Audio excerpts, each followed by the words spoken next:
Hello các bạn ơi, hôm nay mình sẽ đi Vũng Tàu nhé. Mình xuất phát từ quận 1, quẹo phải lên cầu Khánh Hội để qua quận 4. Vì đường trong thành phố Hồ Chí Minh mình cũng đông đúc, di chuyển tới phà Bình Khánh chắc cũng phải mất hơn 20 phút đó các bạn. Cho nên mình sẽ tua nhanh qua đoạn này để đến nhanh phà Bình Khánh và xuống phà nha các bạn. Mình muốn giới thiệu sơ qua về Amateur Vlog nha. Đây là một gương mặt mới toanh mà mình mới vừa tạo cách đây không lâu các bạn.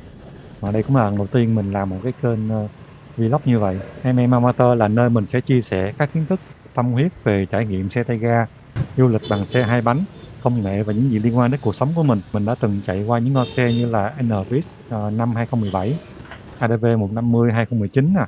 Mình cũng đi qua con BMW C400 GT vào 2022, SH350i vào 2023 và Forza 300 đời 2020. Chiếc Forza 300 này mình mua hồi tháng 5 2024 á các bạn, ngày cũng sinh nhật của mình luôn. Thời điểm mình quay video hiện tại đó là tháng 3 2025 rồi. Mình cũng chưa có di chuyển xa nào trên 200 cây trong một ngày bao giờ hết. Chủ yếu mình chạy loanh quanh trên phố, các tỉnh lân cận gần gần thôi. Chủ yếu là test và fix cái lỗi mâm xe các bạn. Test xong vào cuối tháng 2 2025 thì mình mới nghĩ đến việc quay video các chuyến đi của mình. Vì sao mình chọn Forza 300 á, cũng chỉ là cục máy 300cc hai van này của nó thôi các bạn. Cục máy này rất là êm và ngọt ga, đúng cái mà mình đã tìm được rất lâu rồi. Dù hiện tại mình đã đi được 11.000 cây số và đang dùng nồi zin luôn các bạn. Chỉ có tinh chỉnh nhẹ một chút xíu thôi, chứ không có thay cái gì mà ở ngoài vào hết á. 1 phút 30 giây là từ cầu Khánh Hội xuống tới phà Cần Giờ, nhanh không các bạn ơi. Thiệt chứ mình cũng nhìn thấy xe nhiều quá, đông đúc chen chúc ở thành phố Hồ Chí Minh mình cũng ngán các bạn. Nó làm mình nhớ tới câu rap của Đen nói đúng ghê á. Mình rời thành phố chật chội và náo nức, nên mấy cái việc đợi cũng làm ta lao lực, mới những con đường xa làm mới thấy rõ được. Mỗi lần xách xe lên và đi một chuyến đường trường thì tâm trạng của mình lúc nào cũng thoải mái hết các bạn. Không biết các bạn thì sao? Mình thì có hai chủ đề muốn chia sẻ với các bạn trong hôm nay. Thứ nhất là từ Hồ Chí Minh, nếu mà đi Vũng Tàu bằng tuyến đường nào đẹp nhất, khỏe nhất và an toàn nhất. Và thứ hai là làm sao để đi đường trường không có mệt. Ngoài ra thì mình cũng còn rất nhiều chủ đề khác nữa, sẽ chia sẻ và trao đổi thêm với các bạn trong những video sau. Nếu các bạn cần trao đổi giao lưu về nội dung gì á, thì hãy để lại comment, bình luận bên dưới nha. Mình thì không hứa sẽ làm hết, nhưng mình hứa sẽ tìm hiểu và trả lời dần những nội dung nào mà mình biết. Những nội dung nào mình chưa biết á, thì mình cũng sẽ phản hồi hoặc gom lại tìm hiểu để trả lời sau cho các bạn. Và các bạn cũng đừng quên like, share và subscribe kênh của mình nha, để làm động lực cho mình. Thì việc trải qua 5 chiếc xe trong vòng 8 năm á, cho nên việc độ xe, làm nồi các kiểu cũng khá nhiều rồi các bạn, cũng không phải là lạ. Mình làm nồi á, không phải để xe mạnh hơn, mà muốn cho chiếc xe nó có độ êm khi vận hành thôi các bạn. Chứ không phải là mình làm nồi xong rồi cái rồ ga lên cho nó bốc, nó giọt lại, mình không cần. Mình chỉ cần chiếc xe nó êm, chạy theo cảm giác đúng mình thích mà nó ngọt á, chứ không có cảm giác cần bốc đâu. Đó, thì mình rất ghét cái hiện tượng là rung ga đầu như các anh em hay thường nói với nhau là bệnh kinh niên của xe Honda đó. Thì em xe này mình chưa có thấy, nó chỉ rung nhẹ ngay cái khoảng tầm 20, 22 gì đó. Thì thường là mình chạy rất là nương ga, cho nên là cũng rất hiếm khi mà xảy ra hiện tượng này, cho nên mình cũng rất thích chiếc xe này. Mình vừa đi qua cầu Rạch Lá đó các bạn. Mình chạy thêm một chút xíu nữa là sẽ tới cầu An Nghĩa. Thì mình sẽ đi bộ lên cầu ngắm cảnh một xíu. Mình cũng muốn có cảm giác chill chill một tí các bạn.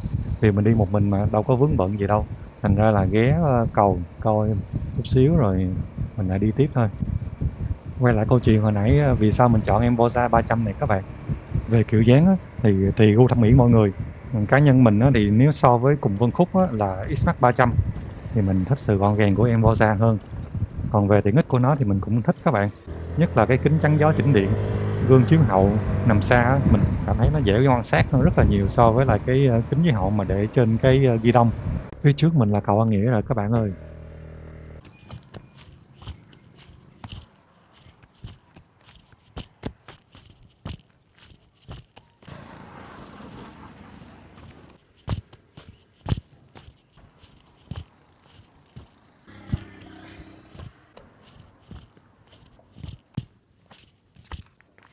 Không khí mát mẻ trong lành lắm các bạn ơi. Chỗ này của con sông á là hướng thẳng ra, đổ ra sông lớn là Lòng Tàu á các bạn. Nhìn cảnh đẹp, thoáng mát. Ngắm tí thôi chứ đi xuống, chứ xe để đó không có ai coi hết trơn, xuống không biết còn không các bạn.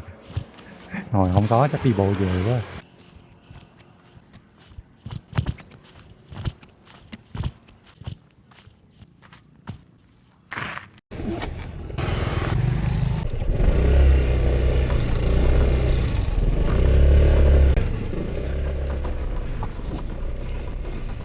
Ở đây đá sỏi trơn lắm. Các bạn vô khu này nhớ là đừng có bóp tháng trước nha. Đừng có tháng sau và nhấp nhẹ nhẹ thôi. Như tháng trước là nó nhấp nó nhả nó trợt cái bánh trước luôn các bạn. Nhiều khi mất chớm. Nhất là những xe phân khối lớn to to chút xíu các bạn. Trợt một cái là chống khó mà chân mình ngay sỏi đá đó cũng trợt luôn các bạn. Tháng 5 2022 thật ra là mình cũng có đặt cọc một em X-Max 300 rồi. Do X-Max dự kiến giao vào cuối tháng 12 đợt 1, mà tháng 9 thì mình lại cần xe liền các bạn, cho nên mình quyết định mua em BMW C400 GT vào tháng 8 2022 được các bạn. Còn em Forza này thời điểm đó là giá bán là cũng cao ngất ngưỡng luôn á, mình nhớ không lầm thì hình như là 360 triệu chưa giấy tờ. Còn riêng em này á, thì sau gần 1 năm test rồi đó, mình cũng đổ một ít đồ vào, thì mình cũng mong là em này á, sẽ gắn bó với mình trong một thời gian dài tầm 5-7 năm gì đó, hoặc là lâu hơn các bạn. Quay về chủ đề đầu tiên của mình các bạn, là đi Vũng Tàu bằng đường nào đẹp nhất, khỏe nhất và an toàn nhất. Thì tại sao mình lại chọn đi Vũng Tàu bằng Cần Giờ thay vì đi quốc lộ 51 như bình thường? Khi mà đi Vũng Tàu xuất phát từ Hồ Chí Minh á, thì mình thường hay có 3 phương án các bạn. Thứ nhất là mình sẽ đi qua Đồng Nai rồi đến Vũng Tàu. Thì cái tuyến này là tuyến đi truyền thống đã có rất lâu rồi. Mình sẽ để cái màn hình bản đồ minh họa ở bên góc trái màn hình á.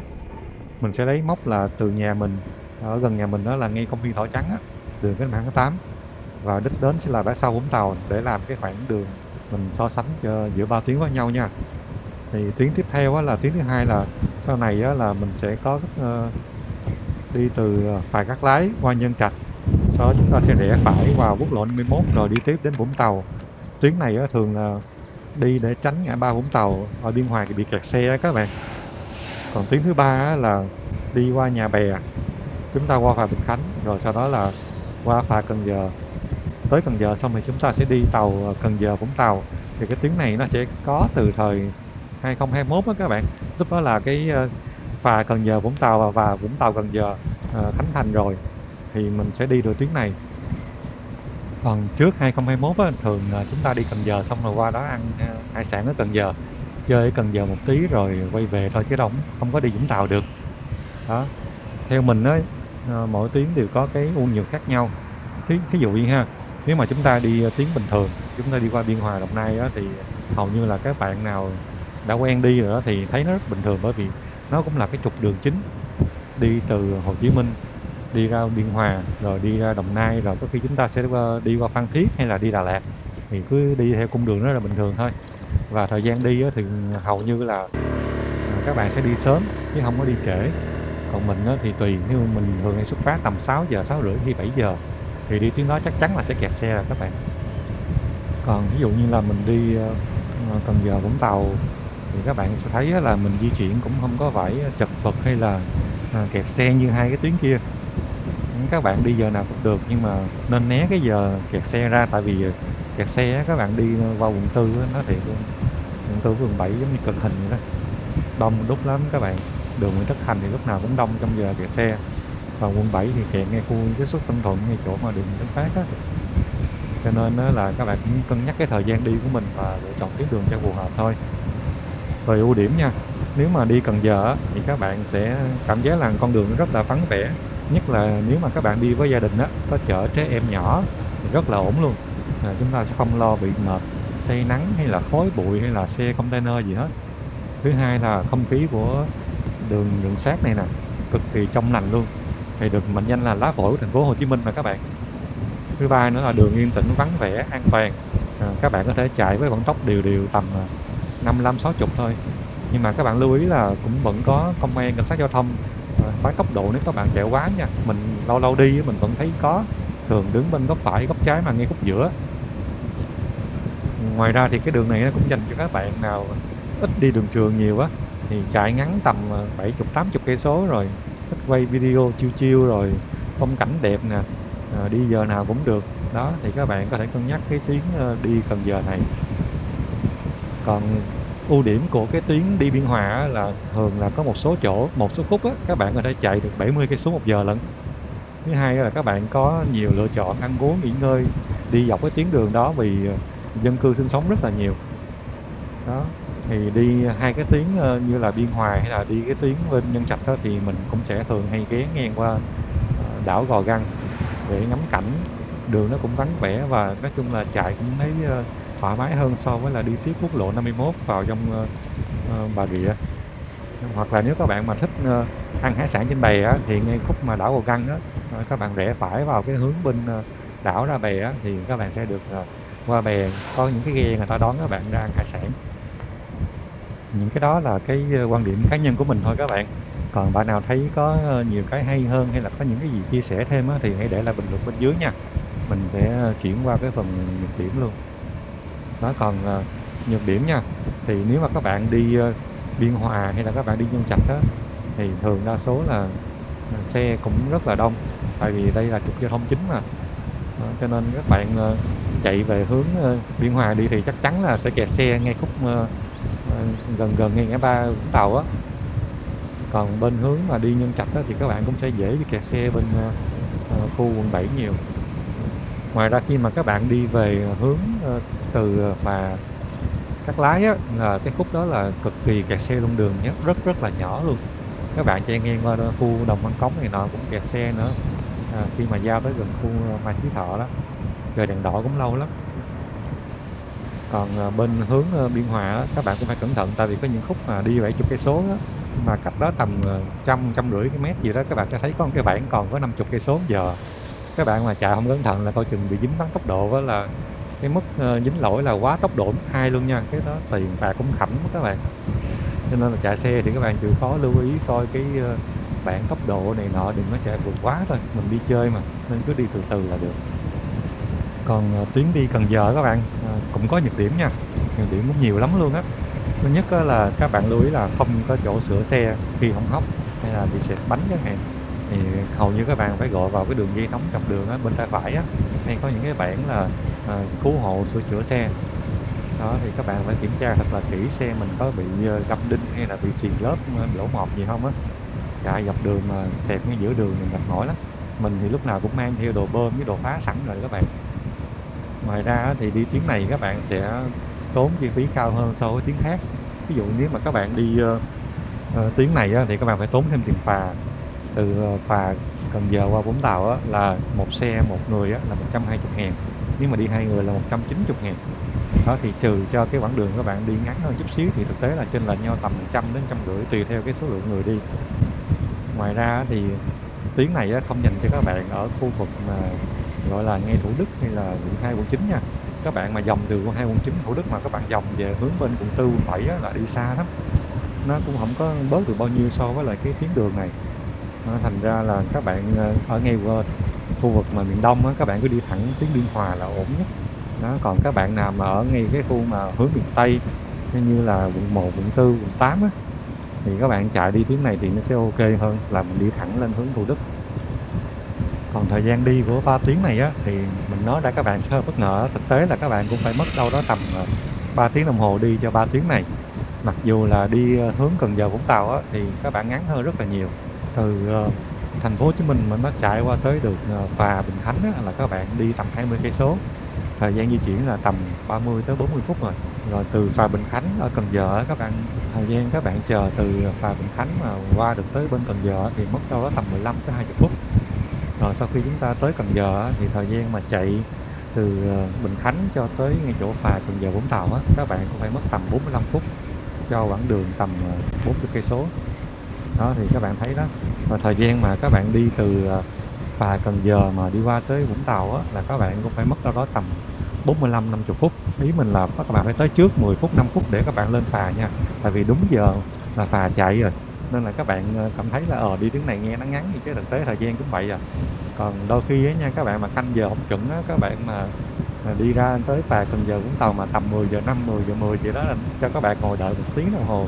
Tại vì phà chạy đúng giờ lắm các bạn, nó không như là chờ rồi như xe này nọ đâu. Cho nên việc quan trọng nhất của đi tuyến này là các bạn phải nhắm được cái thời gian mình đi tới, giống như mình đi quen rồi. Mình xuất phát giờ này thì mình đoán là tầm 10 giờ kém là mình tới. Rồi sau đó là mình mua vé là mình lên phà là mình đi luôn á. Chạy của phà là sẽ chạy theo giờ chẵn từ 6 giờ sáng cho tới 21 giờ mỗi ngày. Các bạn lên trang web của phà để kiểm tra cho chắc ăn nha. Nhiều khi có thay đổi hay là có điều chỉnh gì đó thì mình có thể chủ động được. Đó, mình để cái đường link trang web ở bên dưới á. Còn về giá vé thì hồi nãy mình có nói sơ qua rồi, thì hành khách là 70.000, xe gắn máy là 50.000, còn xe ô tô mà 4 đến 9 chỗ là 350.000. Đó thì các bạn cứ cân nhắc, chứ mình thì không thích đi đường đông đúc xe cộ, tiếng kèn còi, rồi xe đông, rồi xe tải nữa, thì nó cũng dễ stress, với lại phải tập trung dữ lắm. Hồi cuối tháng 2 2025 đó các bạn, mình có đi từ Nhân Trạch đi về và Cát Lái, thì cái khúc mà ngay gần đường Nhường Cao Su á, mình thấy đang làm đường. Có thể là sẽ mở rộng ra hơn á, thì bụi lắm, các bạn đi cũng nhớ tránh cái chuyện đó. Thứ hai nữa là từ phà Cát Lái mà về hướng Phú Mỹ á, thật sự là buổi chiều nó kẹt xe lắm các bạn. Xe đông rồi đợi đèn đỏ rất là lâu để chờ các xe đi, xe tải, xe container từ bên chỗ phà Cát Lái người ta rẽ ra bên hướng này hướng nọ, đợi lâu lắm các bạn. Và sau đó là quẹo ra bên hướng đường Mai Chí Thọ cũng dễ bị kẹt xe nữa, nên các bạn né cái giờ tăng tầm, nếu mà đi về đó thì nên đi cái hướng khác nha các bạn. Mình mới vừa chạy qua cầu Long Giang Xây luôn rồi, đi tầm tí nữa là mình sẽ tới cầu Dần Xây. Mình sẽ ghé bên chỗ cầu Dần Xây nghỉ ngơi uống cà phê chút xíu các bạn, tận hưởng cảm giác chiêu chiêu chút xíu, tại vì cũng còn sớm mà. Mình sẽ canh giờ để chạy qua bên phà Cần Giờ Vũng Tàu sau. Sáng mình có pha thêm mấy cữ cà phê đem theo á, nhưng mà mình tính là uống ở đây cho nó mát mẻ vui vẻ thôi, chứ sáng mình dậy sớm thì giờ đó vẫn còn tỉnh lắm, cũng chưa cần cà phê lắm. Mình cũng có mang theo cái ghế cắm trại nữa, nó nằm dưới cốp xe các bạn, giúp lâu ra ngồi cho nó thoải mái hơn, chứ không phải ngồi trên xe đâu. Tới cầu Dần Xây rồi các bạn ơi.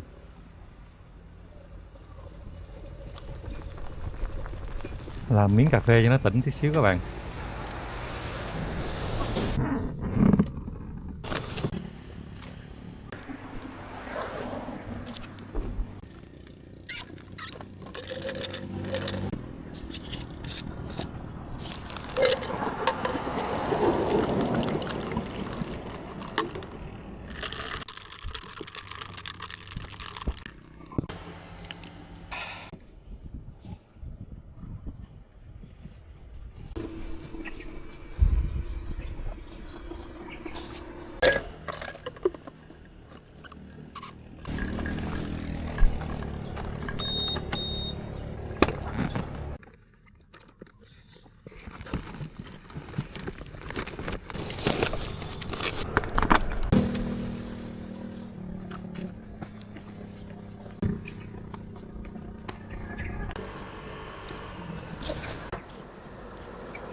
Sau khi uống cà phê xong á, thấy tỉnh táo hẳn ra các bạn.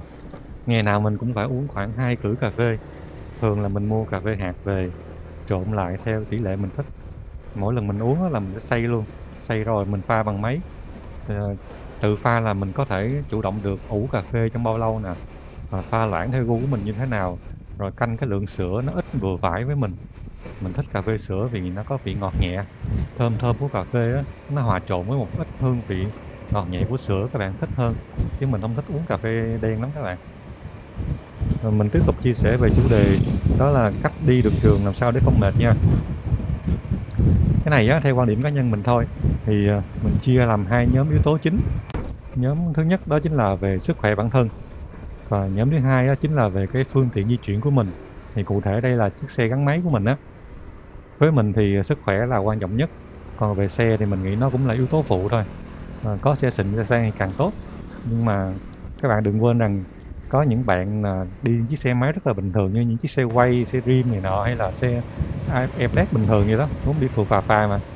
Cụ thể như là bạn Đăng Khoa đi, cái bạn xách một xe em quay á, chạy vượt qua mấy chục nước ở nước ngoài cũng có vấn đề gì đâu, đâu phải là bạn đi phân khối lớn thì mới đi được, hay là đi phân khối lớn thì mới đi xa được đâu các bạn.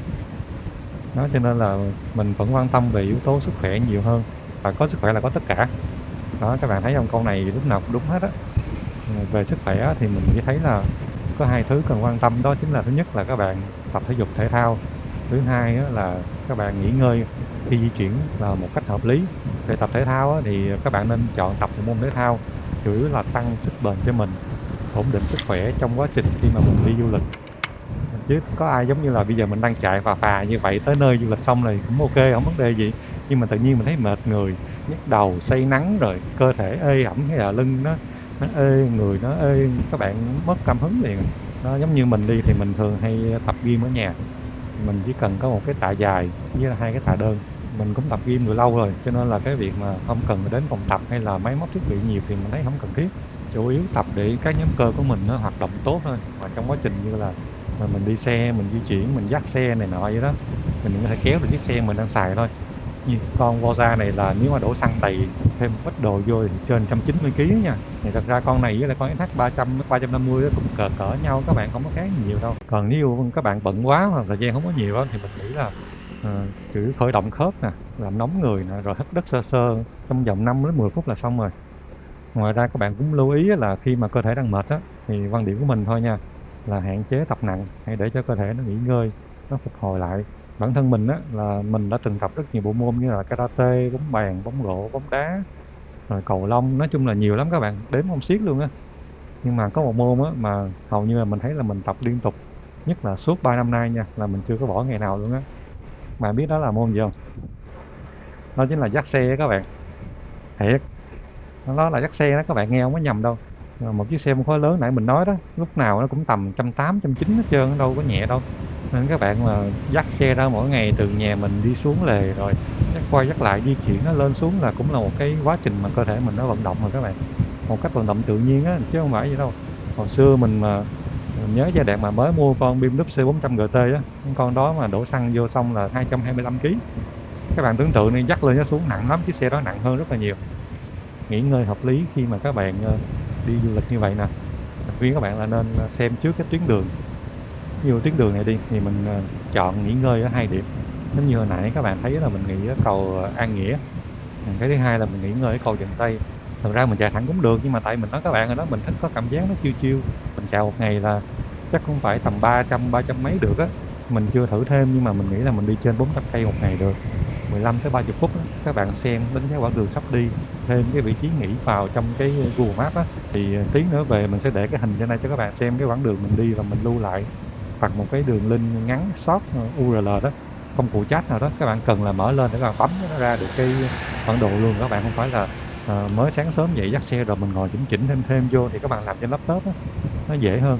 Ví dụ các bạn đi cái tuyến nào mà đi tầm 100, 200, 300 cây mà các bạn không có review quãng đường, các bạn không có chọn điểm nghỉ phù hợp á, ví dụ như các bạn đi chiếc xe bình thường đi thì mình xăng nó ít thì các bạn sẽ không biết được là chỗ nào mình nên đổ xăng, xăng nó có phù hợp hay không, rồi chỗ nào mình nên uống quán cà phê, quán cà phê dọc đường hay là có quán cà phê nào hay hay mà vô tình mình phát hiện được đó, thì hoặc là tìm quán ăn hay cái gì đó phù hợp thì các bạn nên review. Nó là cái kế hoạch của mình thì mình nghĩ nó cũng khá tốt đó. Thì với quan điểm mình là vậy, là mình nên nghỉ ngơi khi di chuyển một cách hợp lý, có khoa học và theo cái sức khỏe của mình đó. Giống như các bạn đang chạy đi tầm 20-30 phút mà cái thấy mệt thì các bạn nên nghỉ đó. Các bạn đừng có nên cố gắng là ráng ráng chạy thêm, mình nói thiệt, nghỉ chút xíu đi, không vấn đề gì. Mình đi một mình vậy đó thì mình cảm giác là mình tự chủ được về thời gian cũng như là kế hoạch hết rồi, cho nên là không phải là cố gắng theo người ta đâu. Còn một cái nữa là thường là các bạn cũng ít để ý, đó chính là sắp xếp thời gian ngủ nghỉ trước khi đi chơi á.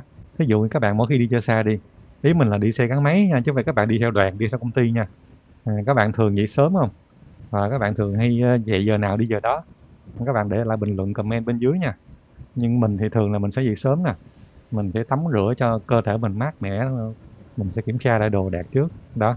Đó, rồi mình dắt xe ra khởi động, rồi mình để cho nó nóng máy lên, rồi mình đi mua đồ ăn sáng, rồi mình sẽ ghé đâu đó trên quãng đường của mình đó, mình ghé lên đó mình ăn sáng. Chứ mình rất ghét cái cảm giác là dậy xong rồi cái vội vội vàng vàng rồi cập rập rồi đi quên này quên nọ. Còn nếu mà giả sử ha, các bạn khi mà mỗi lần đi chơi xa á, các bạn dậy sớm, lâu lâu dậy sớm lần vậy đó, các bạn thấy mình dậy vẫn được, vẫn khỏe, nó quá ngon, các bạn không cần phải làm gì hết. Còn trong trường hợp nha, thí dụ các bạn dậy sớm mà các bạn thấy mệt, nhức đầu á, thì mình nghĩ là nên xem là coi là mình có hay đi ngủ muộn quá không, nó có thức khuya liên tục hay không, thì nên sắp xếp lại. Đó, còn tốt nhất á là trước khi các bạn đi du lịch á, thì nên tập ngủ sớm vài ngày, như là 3 ngày hay 5 ngày trước đó đó, cho nó quen chứ. Sức khỏe thì mình cũng nói rồi, thì quay lại tới vấn đề về phương tiện di chuyển đi. Theo quan điểm mình thì chiếc xe phù hợp với mình nhất đó chính là chiếc xe mà mình có cảm giác lái tốt, mình quen thuộc nó nhất, không khó đâu các bạn. Các bạn chỉ cần quan tâm tới việc là thứ nhất là các bạn tập luyện chạy xe như thế nào nè, thứ hai là cái tư thế ngồi của mình có thoải mái hay không, và thứ ba nữa là để an tâm hơn thì các bạn nên kiểm tra xe định kỳ. Về tập luyện chạy xe á, thì các bạn sẽ đặt ra câu hỏi là tại sao tập luyện chạy xe làm gì, nó có tác dụng gì, tại sao tốn thời gian như vậy. Đối với mình á, nếu mà tập luyện chạy xe thường xuyên á, thì nó sẽ cho các bạn là tăng sức bền của bản thân nè. Khi mà các bạn đi lái xe đường xa, các bạn lái quen rồi, bạn tập thường xuyên mỗi ngày, giống như các bạn chạy ra đâu đó tầm đi trong thành phố tầm tiếng đi, 2 tiếng đi, mà các bạn thấy không mệt thì đó, các bạn có sức bền rồi mà. Cái thứ hai nữa là khi mà các bạn tập luyện thường xuyên á, thì các bạn sẽ quen với cách lái xe của mình, rồi lái xe như thế nào, cảm giác lái và làm chủ nó ra sao. Đó, ngoài ra đó là các bạn nên tập là tại vì khi các bạn ra ngoài nắng gió, các bạn chạy như vậy là giống như mình bây giờ đang chạy nè, nắng như vậy, gió như vậy, nó không có giống như các bạn ngồi văn phòng đâu. Nhưng mà các bạn có 2 chiếc xe, các bạn có một chiếc xe bình thường để các bạn đi làm, các bạn có chiếc xe phân khối lớn để các bạn đi chơi du lịch xa. Rồi mỗi lần mà các bạn đi xa, các bạn cứ xách xe ra bạn đi, các bạn không có tập gì hết trơn á, rồi làm sao các bạn làm chủ được nó, các bạn cảm giác quen hay có tình huống xử lý làm sao, các bạn không có nhớ được cái thắng của nó là nó ăn hay không ăn, hay là nó làm sao đó, các bạn quen lái chiếc xe nhỏ rồi cảm giác nó cũng khác lắm các bạn. Thường á là mình sẽ tập ở 2 khúc, thì đâu đó tầm bốn mấy 50 cây, mình nhớ hông chính xác nha các bạn. Thì từ nhà mình á là sẽ chạy ra Võ Văn Kiệt, rồi mình sẽ để thẳng Võ Văn Kiệt luôn cho tới khi mà ra tới An Lạc á, mình lại quay về đường Võ Văn Kiệt tiếp. Thì mình sẽ chạy thẳng một mạch từ đó cho tới ra tới cầu Rạch Chiếc, Thủ Đức á, rồi mình vòng về lại Mai Chí Thọ và mình sẽ chạy thẳng về nhà mình, cũng đi theo hướng đó luôn các bạn. Còn một cái tuyến khác nữa mình hay tập á, chính là cái tuyến từ nhà mình á, mình chạy ra đường Phạm Văn Đồng, sau đó mình đi thẳng hoài cho tới ra cầu Đồng Nai, rồi sau đó mình vòng về nhà lại. Thì cái tuyến này mình đi tốn chắc cũng phải tầm hơn 60 cây số các bạn. Bạn tập như vậy các bạn sẽ thấy là nó cho mình cái sự kiên nhẫn khi các bạn lái xe, các bạn ngồi lâu, các bạn cũng cảm giác là mình sẽ quen với cái việc ngồi xe lâu hơn là các bạn lâu lâu ra ngồi chút xíu các bạn thấy mỏi lưng. Đó, ngoài ra là mình tập kiểm soát xe tốt nè, phản xạ xử lý tình huống tốt nè, rồi tập quan sát, rồi tập quen cách điều khiển chiếc xe mà mình di chuyển với nó. Ngoài ra nữa, thí dụ mình nói gì lỡ xui xui hay có vấn đề phát sinh như các bạn bị va quẹt, xe hỏng hóc, xẹp bánh xe thì sao? Thì các bạn cũng thấy may mắn hơn, đúng không? Tại vì trong thành phố các bạn vẫn có thể tìm được chỗ sửa xe, vẫn có thể tìm được người hỗ trợ mình. Chứ các bạn đổi lại đi, nếu mà các bạn đi ở ngoài quốc lộ giống như là trên tuyến đường sắt này nè, thì các bạn thấy làm sao? Các bạn cũng sẽ thắc mắc là vì sao phải tốn thời gian, công sức, tốn tiền xăng rồi hao mòn xe để chạy như vậy các bạn, tập chạy về được cái gì đâu. Cho nên nó mình cũng sẽ tóm tắt lại thôi là nó cho các bạn cái sự kiên nhẫn khi các bạn lái xe trong quãng đường dài. Thứ hai là tập kiểm soát tốt phản xạ tình huống, rồi quan sát, đó là các bạn tăng sức bền khi lái xe khi đi đường xa nè, và tập quen với là không khí khí hậu ở ngoài trời khi các bạn di chuyển. Đó, rất nhiều cái bổ ích. Cái thứ hai nữa là cái việc tập như vậy là do bản thân mình tự đặt ra thôi các bạn, tại do tính mình cẩn thận cho nên á là mình cũng tự so sánh rằng cái việc chạy xe như vậy á cũng là giống như các môn thể thao khác thôi. Các bạn muốn chạy bộ một đoạn dài như mọi người á thì không thể nào tự nhiên cái xách giày lên hứng hứng mà chạy được. Các bạn chạy qua sẽ mệt và các bạn sẽ không thể nào chạy xa được như người ta. Nó cũng không thể nào giống như các bạn ngồi trong văn phòng mát mẻ rồi các bạn đột ngột ra ngoài nắng gió rồi các bạn đi như vậy. Nó còn chưa kể là còn phải tập trung lái xe, tập trung tinh thần để xử lý tình huống phát sinh bất ngờ. Đó, dĩ nhiên là chạy bộ khác với lại chạy xe, mình chỉ ví dụ để các bạn hình dung thôi. Cho nên nó việc kiên trì đến một nơi theo kế hoạch á, thì đối với mình á là nó có một cái sự rèn luyện, nó không khác gì các bạn chạy bộ. Các bạn cố gắng chạy thử thách bản thân mình, thử thách sức khỏe của mình đi tới cái đích mà mình đã đặt ra, thì chạy xe cũng vậy các bạn. Còn về tư thế lái xe đó các bạn, ở đây á là về tư thế mình có ngồi thẳng, có bị nghiêng, có lệch vai, lệch cổ hay không, chứ không có phụ thuộc vào xe các bạn. Mình chạy ngoài đường á, đôi khi mình thấy có nhiều bạn bị lệch vai, có khi vai trái hay vai phải cao hơn hoặc là ngồi méo một bên đó. Nên nếu mà các bạn bị như vậy á, khi đường xa á, các bạn sẽ cảm thấy mệt mỏi vai, mỏi cổ hay gì đó. Các bạn sẽ cảm thấy không có thoải mái khi lái xe đường dài thôi. Cho nên để biết mình có bị lệch hay không á, các bạn nên nhờ bạn bè, người thân người ta quan sát cho các bạn, hoặc là quay video cho các bạn xem là cụ thể nhất. Tại vì khi mà nói bạn lệch bên trái cao hơn bạn đâu hình dung được đâu. Đó, cho nên là các bạn chịu khó nhờ người thân người ta hỗ trợ cho các bạn. Bạn ngồi bình thường á, chứ đừng có cố gắng ngồi cho đúng, là kêu người ta quay lại thì cũng không có tác dụng gì. Các bạn phát hiện ra mình có bị như vậy á, thì các bạn nên tập và sửa lại. Đó, thì việc tập nó không có khó các bạn, mình hồi xưa cũng ngồi bị lệch nhẹ mà, cho nên là mình đã trải qua giai đoạn này rồi nên mình biết. Thì ở nhà á, các bạn chống xe đứng lên, các bạn ngồi á là tập trước tiên á là về chân cái đã, là các bạn ngồi duỗi thẳng ra hai chân, chạm cùng một mức giống nhau á, để cho hai cái chân mình thẳng ra đều và cái mông mình nó cũng ngồi ở giữa cái yên xe á. Sửa chân xong mình sẽ sửa được cả mông luôn. Nếu mà mông mình ngồi mà bị lệch á, thì các bạn ngồi lâu nó sẽ bị vẹo cột sống, là nhìn xem là hai cái đùi của mình á, ngồi nó đều trên ngay chỗ cái đầu yên xe chưa. Có nghĩa là các bạn canh cái khoảng cách hai cái đùi cái yên xe mình á, nó có đều hay không, nó có bị lệch hay không, cái phần dư yên của bên trái bên phải nó có đều hay không. Đó, nếu mà đều hết thì quá tốt rồi các bạn. Chịu khó ngồi sửa sửa đều là ok. Đó, để lưng hông của mình làm thẳng đứng thẳng trục. Rồi sau đó là các bạn nên sửa tới tay cầm của mình nữa, là hai cái tay cầm ghi đông của mình đó, là xem cái tay cầm mình có lệch hay không. Để cái tay của mình bên tay trái á, là nó lại sát vào ghi đông hơn tay bên tay phải, thì cảm giác là lúc đó là cái vai mình nó sẽ bị lệch nhẹ các bạn. Đó, cho nên là khi mà tập tay rồi thì các bạn sẽ giảm được cái việc là cái vai mình nó cũng lệch theo nữa. Đó, thì các bạn nên tập lâu lâu ngồi cũng duỗi thẳng người ra, thẳng cột sống, thẳng cổ ra cho nó đều cơ thể mình, cái vai cũng thả lỏng ra luôn. Các bạn chạy xe đừng có gồng, gồng cái vai với gồng cái tay nó thì các bạn lái xe nó cứng lắm. Khi mà các bạn tập quen 4 cái sửa như vậy á, các bạn chịu khó ra ngoài đường, nhớ lâu lâu nhắc mình sửa lại, phải kiên nhẫn nha các bạn, tập một thời gian dài mới thay đổi được một cái thói quen các bạn, đã lái xe lâu rồi đó các bạn. Còn về hạng mục bảo dưỡng xe định kỳ á các bạn, thì mình sẽ bổ sung thêm sau vào trong clip tiếp theo. Giờ cũng đang tới gần bến phà các bạn, mình chuẩn bị ghé qua phòng vé, mua vé, xếp hàng rồi mình lên phà. Cũng may là giờ này cũng là tầm 9:50, 51:50 rồi các bạn. Tầm vài phút nữa là phà chạy nên mình sẽ lên luôn, xếp hàng luôn các bạn. Ui, ở đây có cái giờ giảm tốc, các bạn nhớ giảm tốc độ lại nha. Tại vì nó gần tới ngay phòng vé rồi các bạn. Ui, ui, thêm hai cái nữa. Cho hai vé một xe một người chị ơi.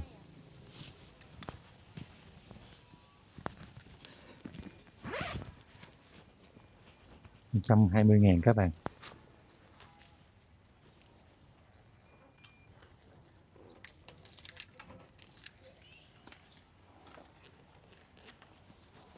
Rồi lấy vé rồi, lên xếp hàng qua đây.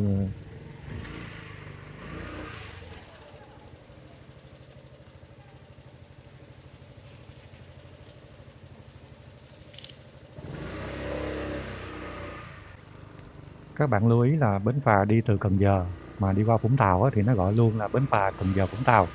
Còn khi mà các bạn từ Vũng Tàu đi về Cần Giờ á, thì nó lại gọi ngược lại là bến phà Vũng Tàu Cần Giờ. Thì các bạn search Google Maps nhớ lưu ý nha. Giờ mình chạy qua đây xong rồi xếp xe rồi ra ngoài bon tàu uống cà phê còn dư nãy á các bạn, uống cho nó xong luôn. Rồi chắc nữa tí mình lên trên bon tàu phía trên á, quay một bức cảnh đẹp cho các bạn xem.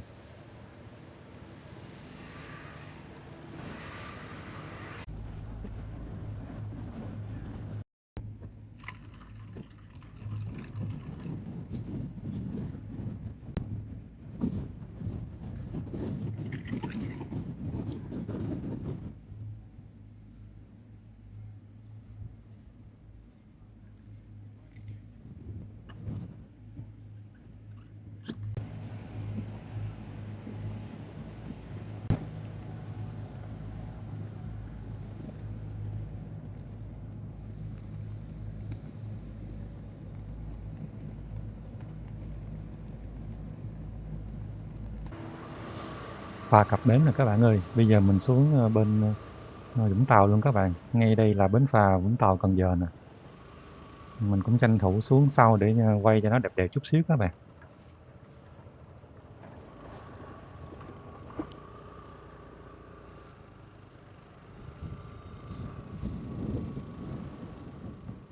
Qua cái cầu này chút xíu các bạn, đi thẳng qua cầu luôn thì có cái nhà vệ sinh ở bên tay phải á. Các bạn có thể ghé đó rửa mặt. Cảm ơn các bạn đã xem video đến thời điểm này. Nếu các bạn thấy hay, hãy like, share và subscribe kênh của mình nhé. Đây cũng là video đầu tiên mình làm, nên rất mong nhận được thêm đóng góp ý kiến từ các bạn để mình làm video ngày càng tốt hơn. Nội dung video của mình tiếp theo được để phía sau đoạn này.